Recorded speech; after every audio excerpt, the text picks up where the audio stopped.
Welcome back to another episode of the Trey Ball Podcast. I'm your host, Ethan, and I'm joined by my co-host, RJ. Say what's up to the people, man. What's going on? Feeling good. Feeling great. Ready to get back into this grind. Ready to talk about some ball. Yeah. How are you doing, RJ, today, RJ? How's your week been? Pretty good. Been watching a lot of football, actually. Tuned in some basketball, obviously, so I could talk to the people. But, I've been watching a lot of football. Yeah. Believe it or not, I've actually watched a little. I bought myself a little NFL Plus subscription just for the month because I'm not that big of an NFL guy, but I bought an NFL Plus subscription so I could watch these games, and I'm looking forward to the Chiefs Bills game today. Is right? It's today, right? Yeah, that's the one I'm looking forward to. And of course, I mainly bought it so I can watch the downfall of the Cowboys. I watched that. And then I watched the other games. So it's been pretty fun. It's entertaining. I'm a very casual when it comes to NFL. Just watch the playoffs, but save me some money out of it. So as soon as I bought that subscription, canceled it immediately. I have it through mid-February, so I should be good. Yeah. But yeah, we're here to talk about hoops, and we had a lot of things going on. We had a big trade happen this past week. We have some more rumors coming up, so we're gonna get into all that. But first, if y'all could, be sure like the video, subscribe if y'all new. Subscribe with notifications, of course, so y'all know. But y'all know we drop every Monday at 12, so you'll be on the lookout for that next week as well. And go to our socials, TikTok, Instagram. Follow us over there. We drop short content over there that y'all would like. And yeah, without further ado, let's go ahead and get into this. So, starting off with the biggest thing that happened around the association last week, Pascal Siakam traded to the Indiana Pacers for the full trade details I have right here. Pacers get Pascal Siakam and a second-round pick. The Raptors get Bruce Brown, Jordan Nwora, Kyra Lewis from the Pels, 3 first-round picks. And the Pels just got cash considerations, but it got them under the luxury tax, so saved them a lot of money. So that's what they were looking to do. He was going to get traded. Kyra Lewis was going to get traded regardless. Kind of a throw-in right here.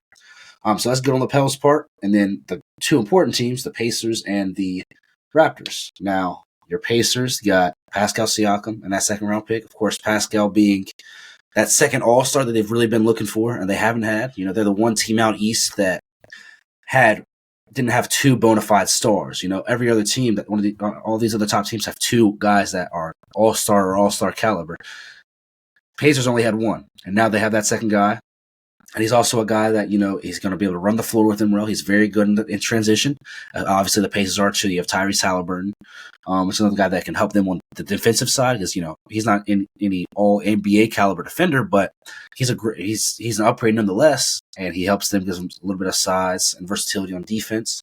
And another guy that can ultimately create his own shot, and that's one of the problems with the Pacers. Even though they have the best offense of all time right now, that's still been a problem. It's Tyrese or nothing. They have a lot of guys that can't create their own shot that need to be created for.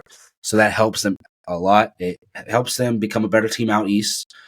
Before we get into the Raptors side, RJ, what do you think about the Pacers side of things so far? I think for the Pacers, it's an effective move. I think this gets them a step closer to being a contender. And I always talk about why make a trade if it doesn't make you a contender. But I think this is getting them closer to that point. Now, are they contenders yet?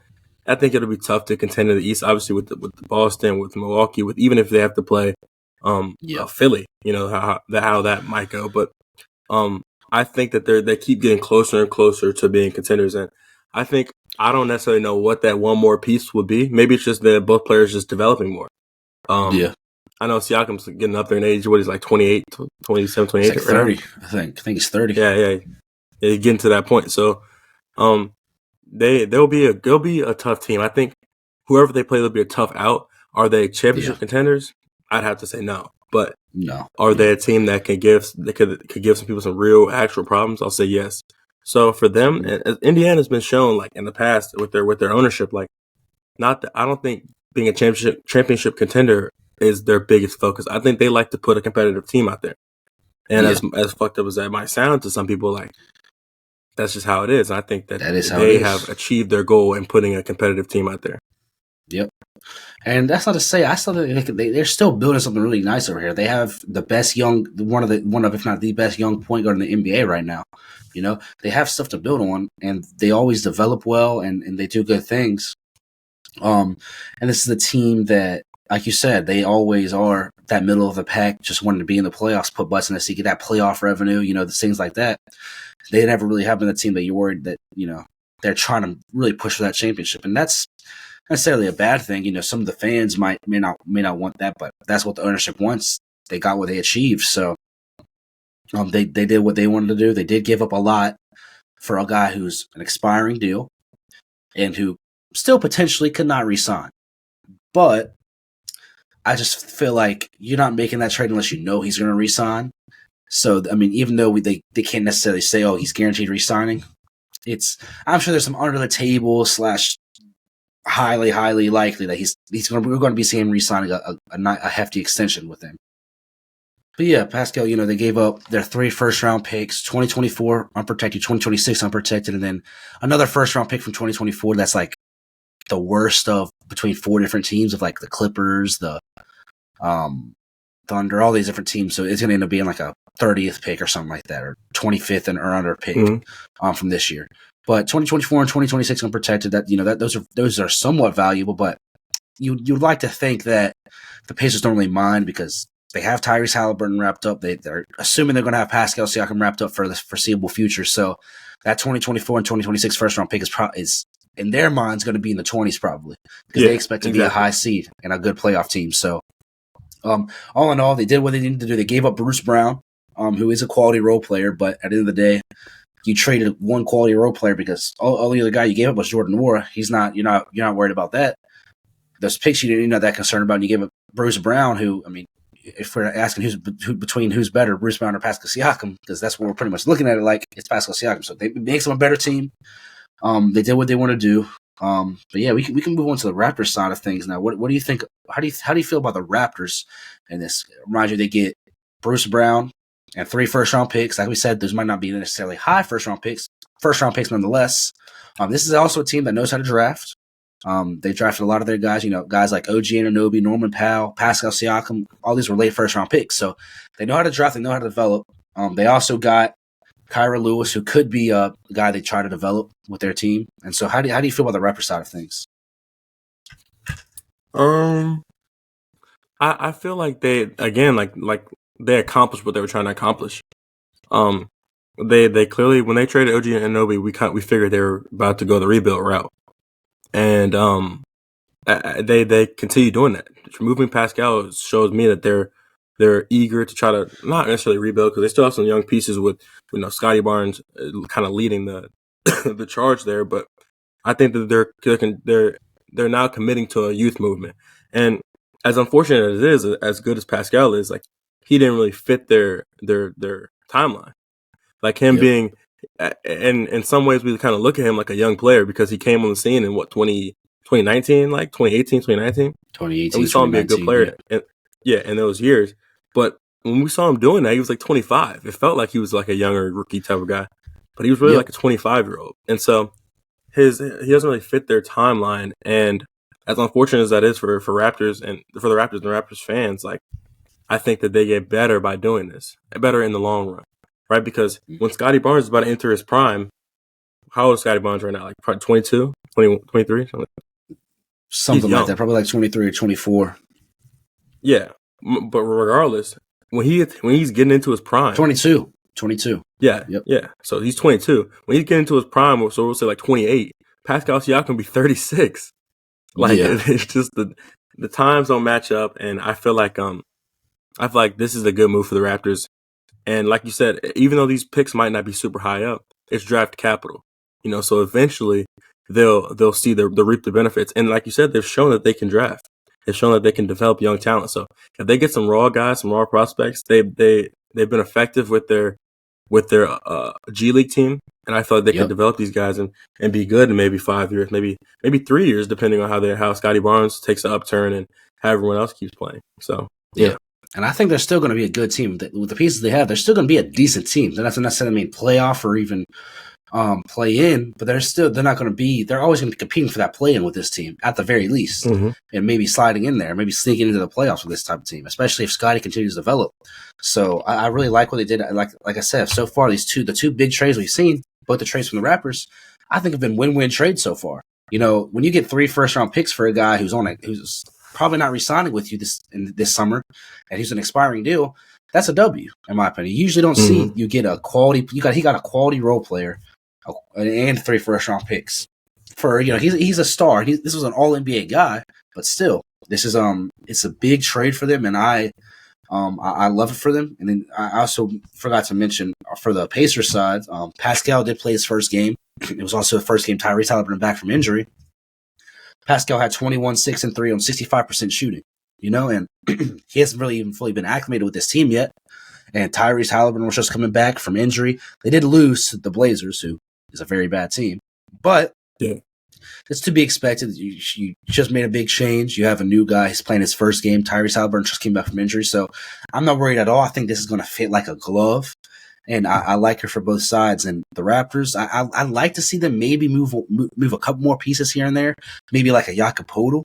But you can keep him too. Even if you do keep him, that's not bad either. But I like to see them because that's still another quality guy you can get some pieces out of. So all in all, I think the Raptors done what they wanted to do so far this trade deadline.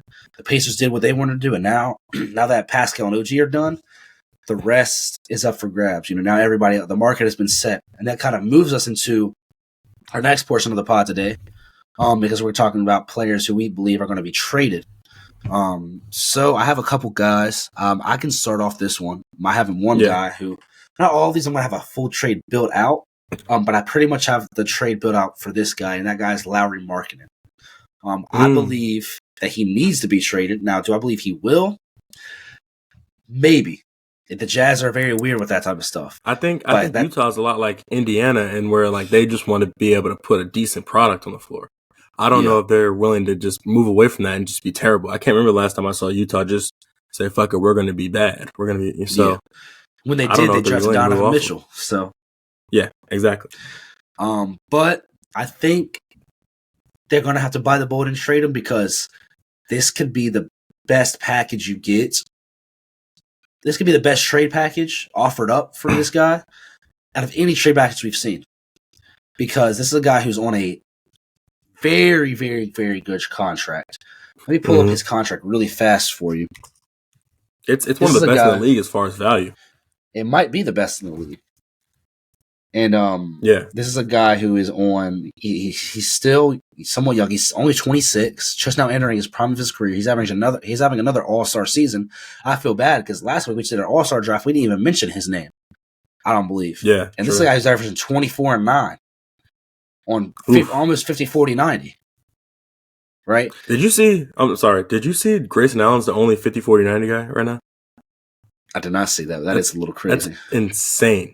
That he's the only 54. Y'all need to step it up. He can't be the only one. Yeah, he can't be. But Lowry's right there. He's at 49.6 from the field, 39.3 from 3, and 88% from the free throw line. And this is a guy who continues to get better every year. He fits like a glove anywhere. You ask him to go play make for himself, play make for others. Ask him to go get a buck. He's going to do that. He'll defend too. He's 7 foot. And I think there's no better team to trade for this guy than the Oklahoma City Thunder. Okay? The Thunder, as of the making of this video, last night, they just beat the 1 seed. They just beat the Timberwolves last night. And they are, I think, a half a game away from being the 1 seed with this core that they have. And, I mean, we talked about that. This is a team that could get the 1 seed. Why wait? You have all these picks. You have all this stuff. Why wait? Why not go at it now? Go get your guy. This is a guy I guarantee would fit in right next to Shea and Chet and all these guys. Yeah.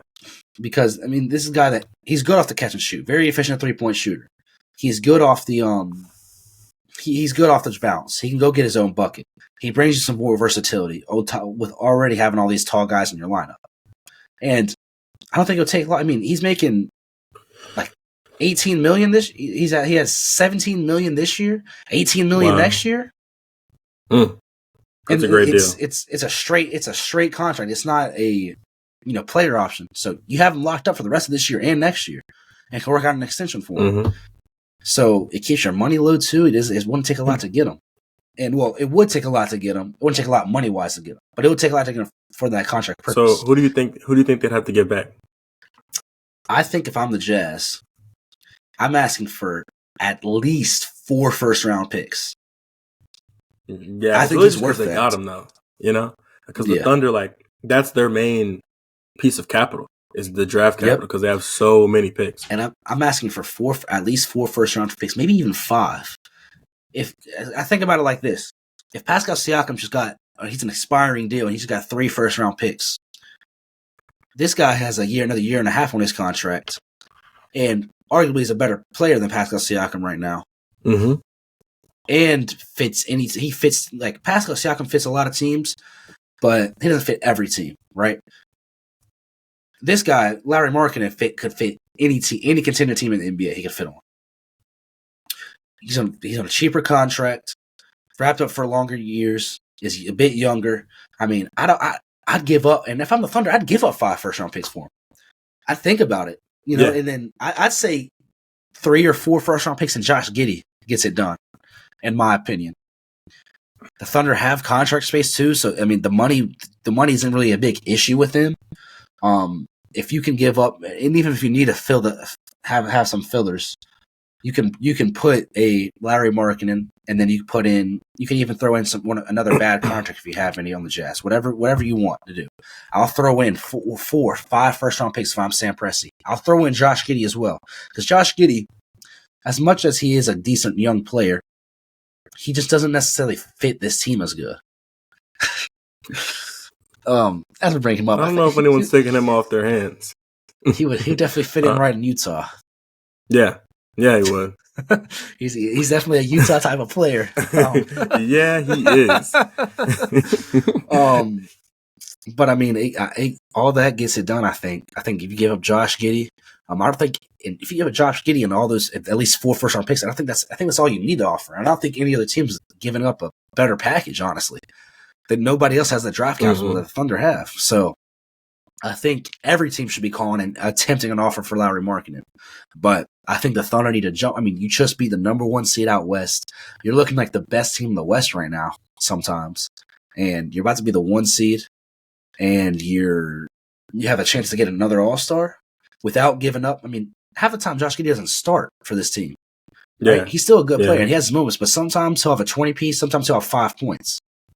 It's just they don't need him on their team for what they have. Yeah. They don't need him, and Larry Markkinen would fit him like a glove. And what do you think about that trade?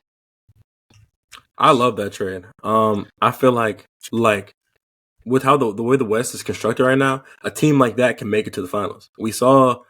Now it depends how Czech could play against Jokic, could play against some of these other bigs. But I think a team like that, constructed like that, with that core, and unfortunately they don't have much depth in that, or not depth, but they don't have much experience in the playoffs. So that would factor in some, depending who they play. But I can't tell you a team that I think just beats them in the playoffs. Like I think they take every team in the West to 7 games. I think they can play anyone. They can play with anyone with that lineup. So the lineup would be Shea. Who can run their 2 minutes? Dort doesn't play the 2, does he? He's more like a 3. Dort could still run it. I mean, they would have to switch up a little bit because you're starting Jalen Williams and you're starting Chet and you're starting Larry Markkinen, obviously. So yeah, I guess you'd have to run Dort at the 2. So it'd be Shea, Dort, then J Will, or what are they? One of them is J Dub, one of them is J Will. J Dub. Yeah. So him at the 3. Then I'd say Laurie and Chet. I like that lineup. I think the only thing you might be hurting a little bit with is having Dort at the 2 as far as like spacing the floor, but then you space the floor anyways because you got Markkinen and Chet. So 2 7-footers who are going to be able to shoot. Yeah. Exactly. Yeah, I mean, and they also have other options. Like you got guys like Isaiah Joe, who maybe not necessarily a starter, but you need to shoot it. You want the shooting in the lineup. You throw him. He's one of the best shooters in the league. Yeah, he's the hooper. You still have. Yeah, I mean, you have so many options. I mean, you also still have quality bench guys too. You got Kenrich Williams still off the bench. I mean, you still have Davis Bertans, who you never know what you could bring off him. You have Trey Mann. I mean, you have Cason Wallace off the bench who does good things for them. and he's also a rookie. I mean, this is a very deep team, and I would like that lineup a lot. I think that I think the spacing will be fine with that team. It will be, and you still have Shea orchestrating this. And if it's not, if they experiment and it's not, you have one of the best shooters in the league, a top 5 shooter in the league probably right now. So, yeah, with my trade, I kind of go in a different direction. It has my boys calling your boys. And I think we go pick up our scorer off the bench. Y'all don't even use him. Give me Bones Highland. I need him right now. And I feel like he adds an aspect to our team that we don't have right now, and it's that wild card. Like right now, you're going to get out the Celtics. Now, the Celtics were a good team. I'm not saying we're bad. Obviously, we have the best record in the league. We're going to play good ball, but I think he adds that wild card to us. That damn, we don't know if Bones might come in and drop 30. I feel like people know what they're going to have to get out the Celtics, and while that is a very tough team to beat, I feel like if we can add that wild card off the bench, that extra bench scoring, now that's not defense, but I feel like we could, with the trade, we could definitely figure out a way to parlay that into some defense. But I think with him off the bench, because I feel like when our bench unit goes in, we try to manage it to where like we still got one of the starters, but like sometimes Derek White has off games. Like he's not just like a natural scorer. I don't think. I think his expertise is elsewhere. But we add a natural scorer off the bench, someone that's gonna. I think Bones can give you 15 a game. I don't know. I don't think that's the craziest take. I think that could take us to the next level. But who would you give up in that instance, though? And see, I don't think we have to give up all that much. Like you're right. We aren't using them. Yeah, I think maybe a couple seconds in like a JD Davidson, a Jordan Walsh, like just a young piece. Like I don't think we have to give up all that much. Think about this on Clippers because I've been a big guy. I was never the biggest. You know this. I was never the biggest fan of Bones Highland. Once he got to the Clippers, he was okay. But when he landed with us last year, I wasn't the biggest fan. But at the beginning of this year, for those first 5 games, when we looked really good before we traded for James Harden, I liked what I was seeing out of him because he was actually getting down in the chair and trying to defend, hitting threes for us, making plays. But then once we got James Harden, it's just you have James Harden, Norman Powell, and Russell Westbrook you're playing behind. So it's like no fault of his own. It's just he's not better than those guys. He doesn't deserve more minutes over those guys. I mean, Norman Powell's a 6th man of the year candidate. That's who I thought you were talking about at first. I thought you were talking about trying to get Norman Powell. I was like, no. I was like, we should not be giving him up. But Bones Highland, it would make sense for them to trade Bones Highland because he's averaging 14 minutes a game. He's shooting 39% from the field, 36% from 3. I'm not really looking too big into the numbers though because he doesn't get a lot of PT. At the beginning of the season he looked decent, but since then it's been up and down. I don't know. I don't know if I like it for y'all either, just because it would be you already kind of have that. You have fast PP. I mean, who y'all just saw now, and he knows the system. I will say that he adds. He's less than Bones as far as like his ability, but then I'd say he's more than Bones as far as his predictiveness. Like I know Peyton Pritchard's going to come in the game, maybe give us like 9 off the bench and play some bad defense. Now, is that what I really want?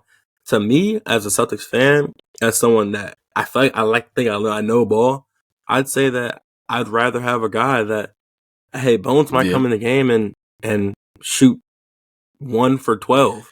And then, but the thing is with Bones, what that is, just take him off the court. We've already seen with our lineup, we can get it done. Even if we stick to like a 7-man rotation, if that's what we have to do to win games, we'll just do that. But I think if he can add that aspect to where, all right, JT's in a little bit of a slump because he does this weird shit where he starts games slow. All right, Jaylen Brown might be hurt or whatever and whatnot. All right, we look slow and offensively. All right, second group come in, and then let's supplement his minutes. Let's have Bones playing some minutes with Drew Holiday. All right, so now we don't have to worry as much about or let's have him playing a lot of minutes with Derek White. I wouldn't say just stick him out there, but let's have these lineups where he can just do what he does well. And I know they're obviously going to try to pick on him on the defensive end, but if he plays with lineups, like if he can get some minutes with the starters, you could say, I don't think there's no one to pick on. You know, you can't just exploit one defensive matchup because our team defense is so good. So I'd say if we can just have him play a lot of minutes with the starters, I think that would be very effective. Yeah, I don't mind it at all. I think the one thing I worry about for him is, and like you said, I also don't think it would take a lot. Maybe like I said, we gave up 5 second-round picks for him, I want to say. It'd probably be something about the same to get him back, honestly. But to get him to y'all. But the one thing I worry about for his sake is I feel like he'd be in the same situation, be in the same boat, because he's still playing behind. It's less guards you're playing behind, but it's still kind of. I mean, you're playing Jaylen Brown's a shooting guard, so you're still kind of playing behind 3 guards, Derek White, Drew Holiday, and Jaylen Brown. So I feel like he'd be in the same boat. I feel like he'd be still around that 15 minutes a game thing, and he would be a guy that I think would give you all that unpredictability. Maybe, but I just feel like for his sake, if he were to get traded, I'd rather it be somewhere young and that give him a shot, because I think he does deserve a shot. I was never big on him, but I think he deserves a shot from what I was seeing. I've seen out of him a willingness to, hey, I'll get down and play my role. I'll defend. So if we do trade him, I'd like to be that. Everywhere he goes, he does well for a little bit. Like even when he's playing for y'all, like it's not like he was playing terrible. And then in Denver, he was playing. He had a role. Yeah, so I don't. I get why he doesn't play a lot, because it's just his game. But still, he has shown that he can be a good player. He has a 6-man role in this league, I believe, somewhere. It's just the teams that he's on the teams that he's been on for his whole career. It's just teams that are trying to win a championship, and they don't have time to develop that to turn him to that Lou Williams. They don't have time to turn him that, because he has that mold. He's not that yet. Right, and so these teams don't have time to develop him into what they need him to be. So and he has a willingness to play how the team wants him to play, and that's why I like what I like about him, and I like that I like when he does get a shot. And I remember Clippers fans when they said, I remember when Tyronn Lue said he's going to be out of the rotation. This was during the losing streak when we first got James Harden, and Tyronn Lue had said Bones Highland is kind of going to end up falling out of the rotation because we have so many guards, and Clippers fans were mad, but I'm like, I mean, I get it why you're mad, because he's playing decent, but you can't. I mean, Tyronn has a point, Yeah. But yeah, I like that trade for y'all though. And moving on though, we do have a couple more. I have a couple different guys. I don't have full-on trades for them, but the guy I definitely think is going to get moved is DeJounte Murray. I heard a lot about that. I think he's rising his stock. Just hit 2 game winners, back-to-back games. Shout out to him. He's just rising his stock right now, and I think it's inevitable he gets traded. I mean, the Hawks suck. I mean, I actually had him kind of involved in what I was thinking about too, and this would be kind of a blockbuster, but I could see Chicago and Atlanta making sort of a move. Zach LaVine and DeJounte? That would be the basis. Obviously, you're gonna have to make the money work. You're gonna have to do a lot of stuff, but I think DeJounte Murray doesn't. Obviously, the Hawks' problem is well, they have a lot of problems. I don't know, but I think that one of their bigger problems is their wings. Their wings can't really create, right? They don't have any wings that can do anything unless they have the ball, unless they're open catch and shoot, shit like that. So I feel like Zach LaVine fixed that problem. You already got a guard and Trae Young, who actually has a concussion right now. So get well soon, Trae. But it's like you have a guard that can play make, can find people. But when Trae Young, obviously being a smaller guy, obviously being I don't want to say easy to stop, but there's ways to stop Trae Young. There's people in the league that can stop Trae Young.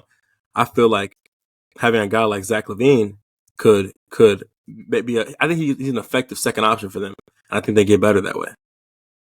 Yeah. I don't know. I guess, Zach LaVine's a guy that's been floating around. He's been injured for a while. He's been floated around for these trade talks for months now. I like that trade, but I don't at the same time, because obviously there's going to be more pieces in it. But Zach LaVine, I feel like Zach LaVine is one of those guys that's I feel like unless he really buys in, it's hard for him to fit on a lot of these teams. Yeah, that's very true. He's a guy that's not the best off the ball. He needs the ball to create, but the thing is, he's good shoot. He can be a good catch and shooter. He can be a good off ball player. Mm-hmm. But it's just, I guess, the willingness. I don't know what it is, but because he's a decent, his catch and shoot numbers are good. Yeah, they are. He just doesn't really do a lot when he doesn't have the ball in his hands. And of course, he's going to also get attacked defensively. That's the one thing I don't know how I feel about him going to the Hawks, because you already have Trey. I think it might be a tiny bit better of a fit than DeJounte Murray, because DeJounte Murray is a point guard at the end of the day, and Zach LaVine isn't.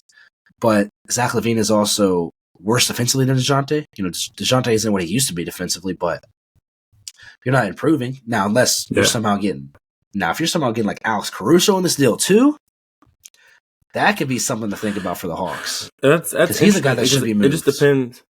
It really just depends, like you said, who they can get back, and also what Atlanta's willing to move off of, right? Because are they willing to give up these picks? Because if they make this trade and it doesn't work out, then these picks are probably going to be pretty valuable.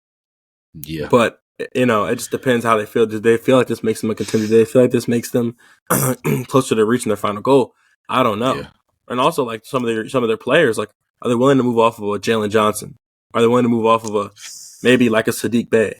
Are they willing to move off people like that? I don't know. I don't think they should.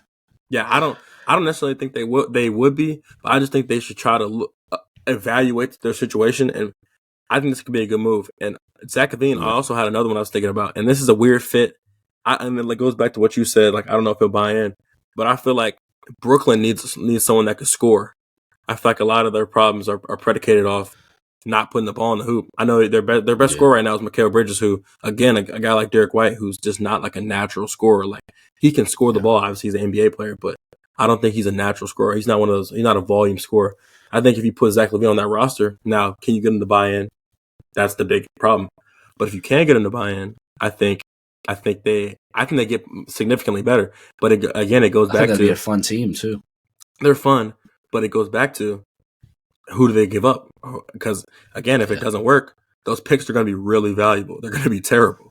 Yeah, so that's the thing. Apparently, Zach LaVine's value isn't that high.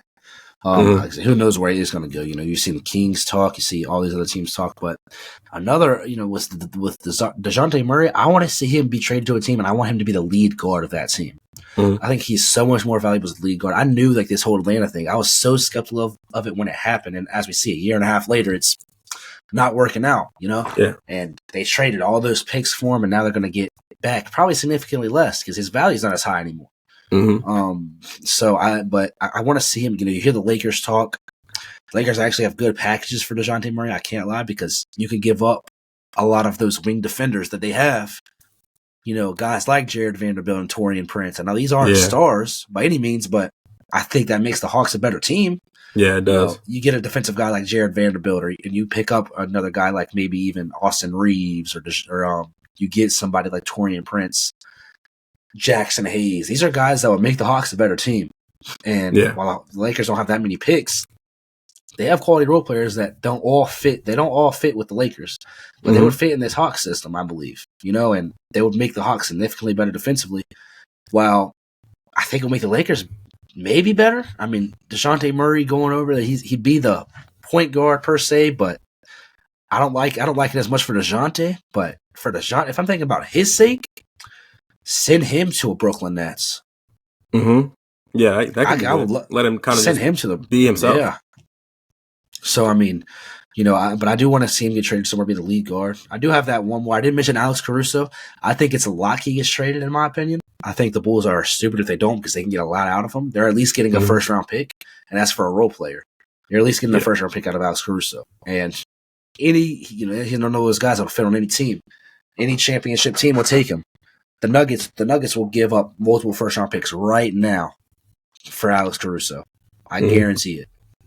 The Lakers, the Clippers, the maybe even the Celtics even. I mean, imagine the Celtics had Alex Caruso off the bench, I mean, any team would give up a couple first-round picks for Alex Caruso, in my opinion. So I don't necessarily know where, but Alex Caruso's a guy I think should definitely be traded. I agree. Yep. Do you have any more that you thinking about, or is that the main guys?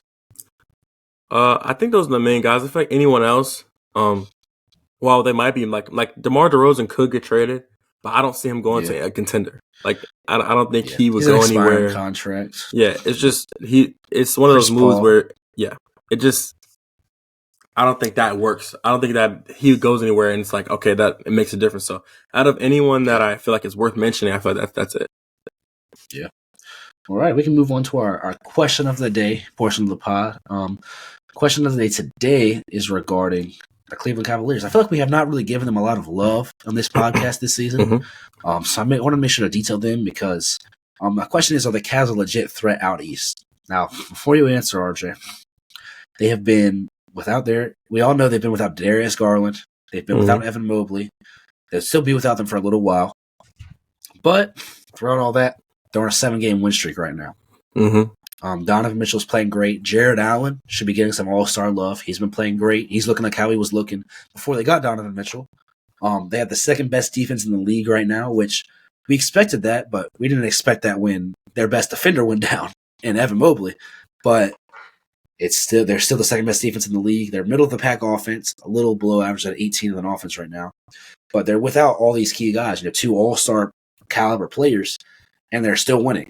Donovan Mitchell's having one crazy season. He's going to be I think he's an all-star lock. In my opinion, Donovan Mitchell is they're at the 4, and we all predicted them to be around that 4 seed range. And at the beginning of the season, we thought they were going to slip because they haven't, they lost all these guys, and it's been besides, we've had these 2 major injuries, Evan Mobley and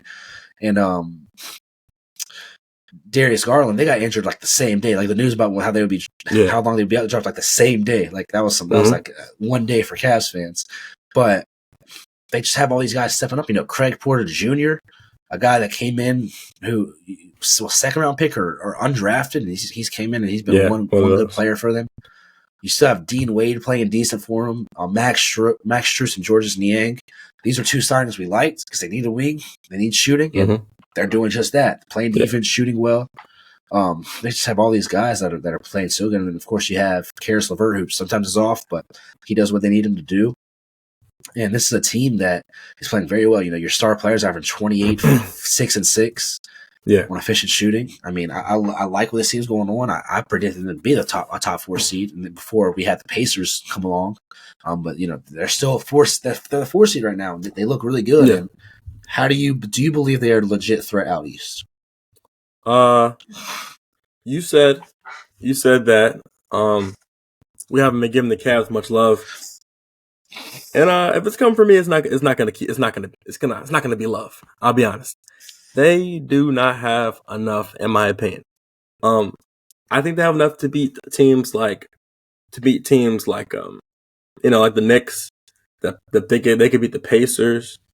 But it's just another thing. Like if they fall a little bit more, say if they get to the 6th seed, right, and they have to face Embiid in the first round, the Pacers or not the Pacers, the Sixers. That's a first round exit. I mean, to me, that's a first round exit. It should be, but theoretically, out of the East, who matches up best with the Sixers? Who has better players? Who matches up with the Sixers?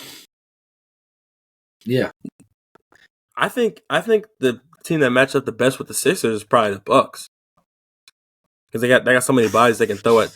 Embiid. But okay, I'll give you that one because you got Giannis and Brook Lopez, but you can throw Evan Mobley and Jared Allen at Embiid as well. But I think Evan Mobley and Jared Allen are different than Brook Lopez and Giannis Antetokounmpo. I definitely think so, for sure. Like as far as they're 2 great young defenders, but you got to put some mass on Embiid. You can't just they're kind of rangy and linky, but I'm just saying you're gonna need some guys that can bang with him. Pause. But you should what I'm saying.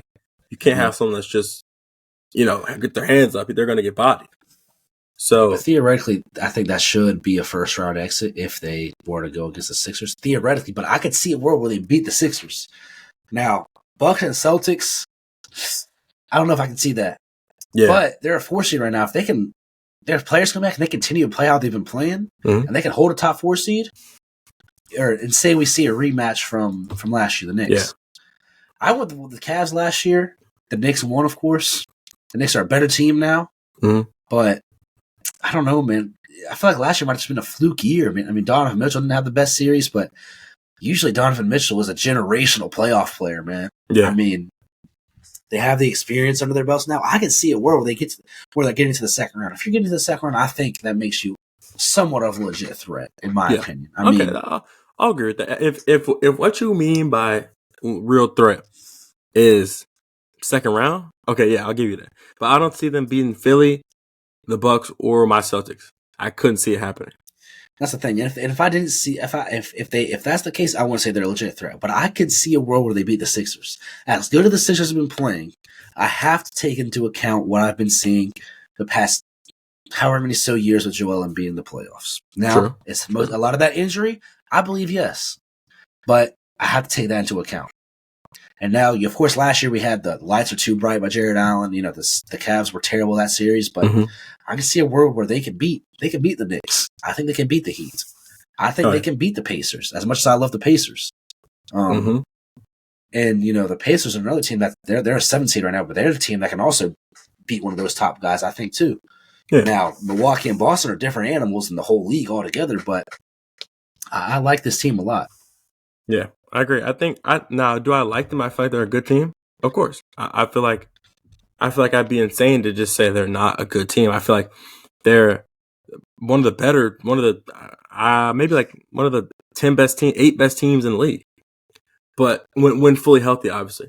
But with that being said, I just don't know with their circumstances how far they could go in the playoffs. Now, right. Like you said, I obviously could maybe see a world where they beat Philly, right? Because I mean, say if Maxey goes down for a game, or say if Embiid is even if Embiid drops down from averaging what is he averaging, like 34 right now? Say if he goes down and averages just 28. So yeah, it's something crazy. But if he just goes from 34 to 28, how does that impact Philly's output? 35 actually. Yeah. So chill. That's actually insane, by the way. We haven't really talked about that, but that's insane how many points he's averaging. But if his output decreases a little bit, if he goes from 35 to say 26 or something like that, he's still playing well. Right. But I mean, can they sustain if in the playoffs if his output goes down? So I can see them going. I can see them obviously, like you said, they have some bodies to throw at Embiid, so that could happen. Maybe they force him to play a little worse. But I still like what Philly has as far as playing them. Yeah, I agree with you. I just wanted to get mainly that question today. I really just want to give them a shout out because we have not talked about the Cavs a lot this year. So, shout out to them though, and playing great basketball without 2-star players. So, shout out to them. But there's one more thing I want to mention before we end off. Not the best thing. This news dropped when the trade dropped as well. The assistant coach over in Golden State, Mr. Dejan Milojevic, I believe is how you pronounce it, something like that. But rest in peace to him. Yeah. Tragic accident. I believe they said it was a heart attack. Yeah. Died not too long later. Obviously the Warriors, all the Warriors games this past week has been postponed. So apparently this was a guy that made a big impact on a lot of players around the association, not just guys on the Warriors. Foreign guy, he played overseas and very experienced guy. So you never want to see that happen. So rest in peace. Prayers to him and his family. It's tough to see. You never want to see stuff like that, especially, you have all this other news going on and you have that news drop. It kind of gets overshadowed when a star player just got traded an hour before that happened. So I want to make sure we bring that up as well. And before we end off, next week we should have Jalil back. He's also had some issues similar to that going on, some family stuff. Family member passed away, so he hasn't been on the past couple of weeks. But he's been watching. He's been watching the videos. He'll be on next week. We've still been talking to him about ball, so he'll be back on next week as well. And unless you had anything else, RJ, we can go ahead and finish this thing out. I'm ready to wrap it up. Oh, right. One more thing. I know I keep saying we're gonna get content posted, but I swear to God, I swear, like for real, it's gonna happen. We're gonna be dedicated to this. Like for me, 3 videos a week. Nah, I can't do 3 on my own, but we are gonna get 3 out a week. We're trying. We're getting there. Some other type of videos. Ethan was talking about doing some coaching analysis. My boy's a basketball coach and things like that. So getting y'all some other content just to, so I can just keep seeing Trey ball. So keep an eye out some stuff for in that. the works. Yeah. Yep. Or I appreciate you for watching the show. I like the video. Subscribe for new turn notifications. Comment down below if you like the video and how you feel about different trades this season. And go follow us on TikTok and Instagram as well. And we appreciate you for watching. Y'all see us next week on Monday. Peace.